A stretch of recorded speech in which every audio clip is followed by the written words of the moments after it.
Assalamualaikum warahmatullahi wabarakatuh. Nama saya Friska Azhara Parameswari dari kelas 1F ingin mempresentasikan tentang translasi. Translasi merupakan proses penerjemahan urutan nukleotida pada mRNA untuk menghasilkan protein.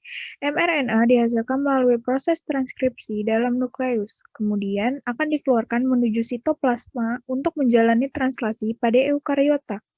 Protein yang dihasilkan dalam translasi dapat digunakan sebagai bahan pembangun tubuh, protein enzim, maupun protein hormon.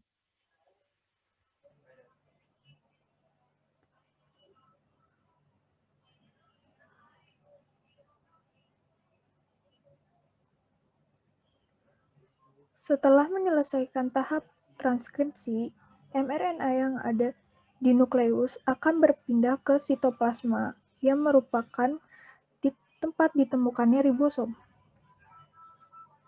Hal ini dilakukan untuk melanjutkan tahap translasi. mRNA ini berperan sebagai cetakan untuk pembuatan protein. Sebagaimana kita ketahui, mRNA mengandung urutan 3 basa nitrogen yang disebut dengan kodon. Sehingga poin yang harus diingat adalah translasi merupakan proses penerjemahan mRNA yang dibuat menjadi protein. Hal yang harus diingat juga dalam translasi adalah pairing rules atau aturan pemasangan basa nitrogen. Pada translasi, A pada mRNA akan berikatan dengan pada U pada tRNA. U pada mRNA akan berikatan dengan A pada tRNA. G pada mRNA akan berikatan dengan C pada tRNA. Dan C pada mRNA akan berikatan dengan G pada tRNA. Sama halnya dengan transkripsi, translasi juga memiliki 3 tahapan, yaitu inisiasi, elongasi, dan tahap terminasi. Inisiasi yaitu dimulai dengan mengikat ribosomal subunit kecil pada urutan spesifik rantai mRNA. Ikatan tersebut berada pada urutan 5 dan 11 nukleotid pada mRNA pada kodon AUG. Setelah itu, subunit kecil berikatan dengan molekul tRNA khusus yang disebut dengan N-formyl metionin atau Fmet, mengenali dan mengikat ke kodon inisiator. Selanjutnya, mengikat subunit besar membentuk kompleks inisiasi. Inisiator pada prokariotik dan eukariotik juga memiliki perbedaan. Pada eukariotik, faktor inisiasinya yaitu IF1, IF2, dan IF3. Sedangkan pada eukariotik, EIF4A, EIF4E, dan EIF4G. Dengan terbentuknya kompleks inisiasi, Fmet, tRNA menempati lokasi P pada ribosom dan situs A dibiarkan kosong. Ribosom pada dasarnya terbagi menjadi subunit kecil dan subunit besar. Pada prokariotik ribosomal berupa 70S atau subunit besar 50S dan subunit kecil 30S. Sedangkan pada eukariotik ribosomal berupa 80S, subunit besar 60S dan subunit kecil 40S. Seluruh proses inisiasi difasilitasi oleh protein ekstra yang disebut faktor inisiasi yang membantu dengan mengikat subunit ribosom dan tRNA ke rantai mRNA. Selanjutnya, proses seterusnya tidak ada perbedaan. Yang kedua, tahap elongasi, yaitu di mana terbentuknya tRNA yang mengandung kompleks Fmet di situs peptidil P. tRNA aminoasil dengan urutan antikodon komplementer dapat mengikat mRNA pada energi dari hidrolisis GTP. tRNA membawa rantai asam amino pada situs P dan tRNA mengandung asam amino tunggal di situs A. Kemudian terjadi rantai asam amino. Penambahan ini terjadi melalui pembentukan ikatan peptida, ikatan nitrogen karbon yang terbentuk antara subunit asam amino untuk membentuk rantai polipeptida yang dibantu oleh enzim transferase peptidil.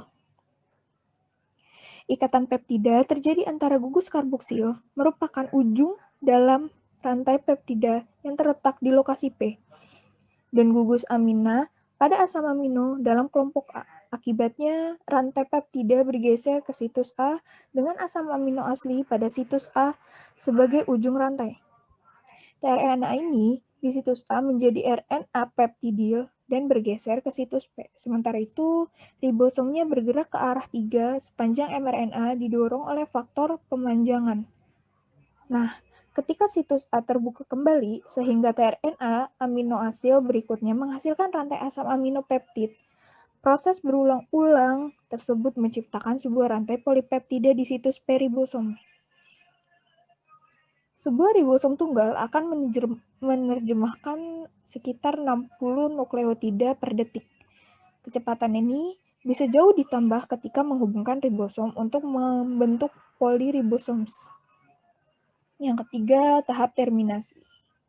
Tahap terminasi itu ketika salah satu dari 3 kodon di stop, UAA, UAG, dan UGA memiliki situs A ribosom.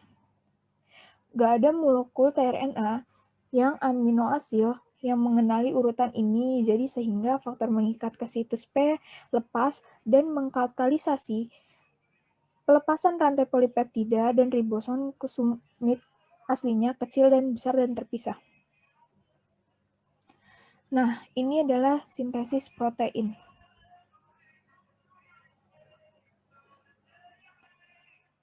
Sintesis protein ini memiliki peran yang sangat penting karena protein ini sebagai fondasi suatu bangunan pada tubuh manusia. Akan tetapi, protein ini perlu dibentuk dan pembentukan atau sintesis protein berlangsung dengan melibatkan banyak pihak termasuk DNA dan RNA. Proses sintesis protein merupakan proses untuk mengubah asam amino yang terdapat dalam linear menjadi protein dalam tubuh. Di sini peran DNA dan RNA menjadi penting karena memiliki keterlibatan dalam proses sintesis protein. Molekul DNA adalah sumber pengkodean asam nukleat untuk menjadi asam amino yang menyusun protein. Tidak terlibat secara langsung dalam proses, sementara molekul RNA adalah hasil transkripsi dari molekul DNA pada suatu sel. Molekul RNA ini yang kemudian ditranslasi menjadi asam amino sebagai penyusun protein. Ada 3 aspek penting dalam proses sintesis protein, yaitu lokasi berlangsungnya sintesis protein pada sel, mekanisme perpindahan informasi atau hasil transformasi dari DNA ke tempat terjadinya sintesis protein, dan mekanisme asam amino penyusun protein pada suatu sel berpisah membentuk protein-protein yang spesifik. Proses sintesis protein berlangsung di dalam ribosom, salah satu organel yang berukuran kecil dan padat dalam sel, juga nukleus, dengan menghasilkan protein yang non-spesifik atau sesuai dari mRNA yang ditranslasi.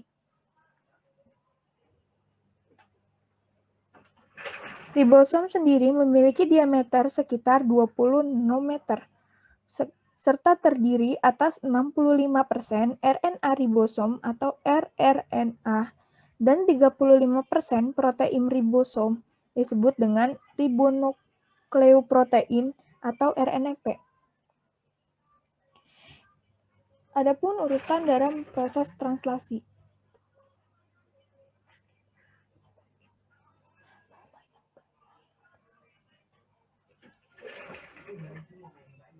Adalah sebagai berikut.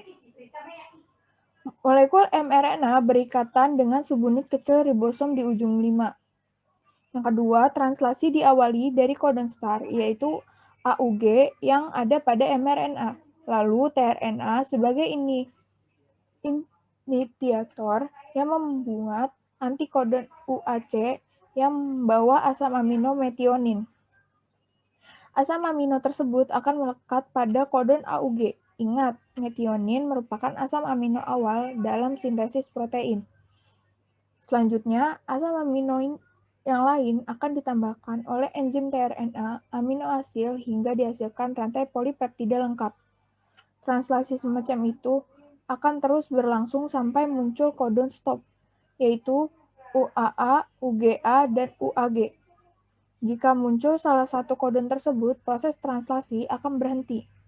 Polipeptida yang terbentuk akan lepas dari ribosom.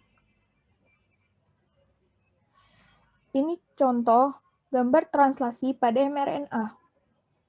Ini tRNA-nya, ini mRNA-nya, dan ini subunit kecilnya di sini.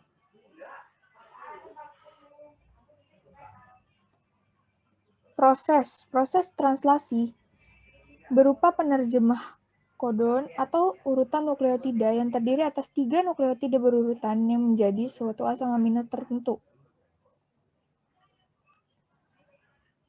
Kodon pada mRNA akan berpasangan dengan antikodon pada tRNA. Setiap tRNA mempunyai antikodon yang spesifik.